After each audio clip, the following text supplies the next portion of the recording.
If you're watching this video, then that means the Therian Forme Thundurus is in raid battles, and you're looking to defeat this boss with the least number of trainers as possible. Well, that's precisely what I'm going to be covering in this guide. I'm going to be telling you all of the proper counters up against this boss, as well as how you could defeat it with 2 or 3 other trainers. Anyway, yeah, let's roll the intro and get right into it.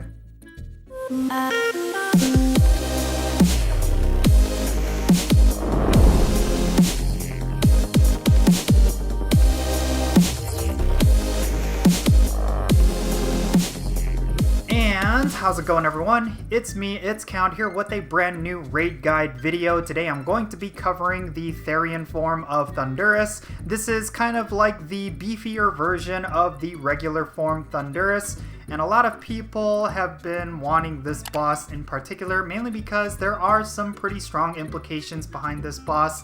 Of course, it is a very powerful electric type, but it has a very diverse move pool as well. Just like its counterpart, Thundurus is going to be an electric and flying type, much like Zapdos, so whatever counters you would typically bring to Zapdos, you will want to bring to Therian Thundurus. It's going to have 2 specific weaknesses. Of course, it does not have a double weakness to either of them, but regardless, if you top load your team with any of these types, then you're going to be good to go. Thundurus is going to be weak against rock types and ice types. If you want to go with the team with the highest amount of DPS, then I highly suggest you go with Rampardos and Darmanitan. Of course, if you have some Mega Evolutions among you and your friends that will support either of these Pokemon, then that's going to boost up the damage even more. Just note that Thundurus does dish out quite a lot of damage, and it also has a lot of tanky stats as well, so you will want to dish out as much damage as possible, so I highly suggest going with either of these 2 Pokemon. You could also go with Pokemon like Rhyperior, Terrakion, and Mamoswine. All 3 of these Pokemon deal a hefty amount of damage, and they also survive a lot of Thundurus' moves, but you will want to watch out for Focus Blast, considering that Thundurus with Focus Blast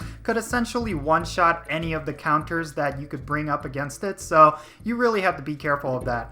Now, of course, because Thundurus is weak against ice types and rock types, there's plenty of Mega Evolutions and Shadow Pokemon that you could bring up against it. One of the ones that really stand out is, of course, Shadow Mamoswine. That is going to dish out a lot of damage, but at the same time, it is going to resist a lot of those electric type moves. So it is definitely a top choice if you have a bunch of good ones, especially if you have a buddy that will bring a Mega Evolution of some kind that will boost an ice type or a rock type. At the time that I'm recording this video, that includes specifically Abomasnow, but in the future when they are released, you should also consider bringing a Mega Aerodactyl or a Mega Tyranitar that will boost up your rock types. But yeah, top loading your team with a bunch of shadows will allow you to defeat this boss with the least number of trainers as possible. Now, one notable standout Pokemon that I think will go over a lot of people's heads is, of course, Shadow Mewtwo with Ice Beam. Of course, if you're going up against a Focus Blast Thundurus, then this could actually be a very viable option for your team. Mewtwo with Ice Beam is one of the best counters that you could bring up against Thundurus, and of course, because of Focus Blast, it's definitely one you will want to consider, considering that Mewtwo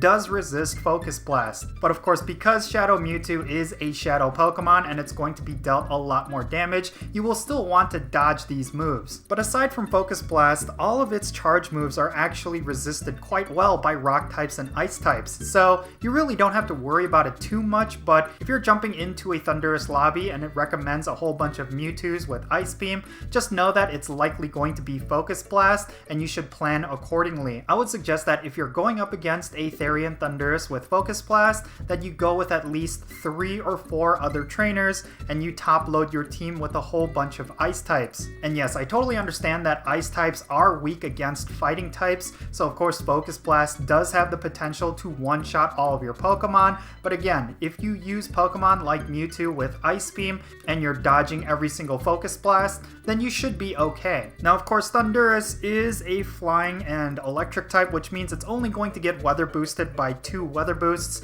That is, of course, going to be rainy weather and windy weather. So if you want a weather boosted Thundurus, then these are the weather boosts that you're going to want to look for. But of course, the weather boosts that are definitely going to benefit you are, of course, going to to be partly cloudy as well as snowy weather. Both of these weather boosts will boost up your rock types and your ice types, so make sure you look out for either of these weather boosts. I mean, depending on where you live, the partly cloudy weather boost might actually be very common. At least where I live, I see the partly cloudy weather boost quite often. So yeah, make sure you utilize that weather boost as much as you can, and you should be able to defeat this boss with just less than 3 trainers. Now, in terms of its perfect IV CP, if you're looking for one that's weather boosted, the magic number is going to be 2614, which means if you want a perfect IV weather boosted Thundurus, then that's the CP that you're going to want to look for. And of course, if it's not weather boosted, you will want one that's 2091. Among all of its movesets, like I mentioned earlier, Focus Blast is going to be the one that's going to be the most tricky.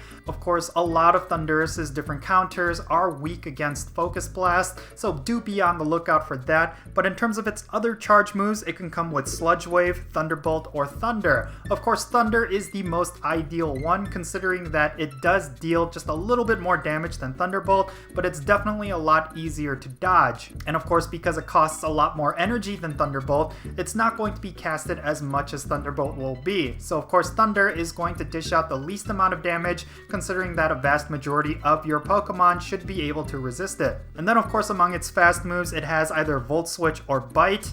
Of course, neither of these moves are going to be really threatening, but if you're having trouble against Bite, then I highly suggest loading up your team with a bunch of Tyrannitars, especially Shadow Tyrannitars, because yes, those are going to resist Bite. Now, if you are looking to 2-man Thundurus, just know that it is possible, but you will need every advantage in your arsenal that you could possibly bring. Of course, this means any kind of weather boost, you will want a whole bunch of Shadow Pokemon, and of course, you and your friend should also be best buddies, so you can get that additional damage. And of course, if you and your buddy Pokemon are also best buddies as well, and if all of your Pokemon are level 50, that will definitely allow you to be able to 2-man this boss.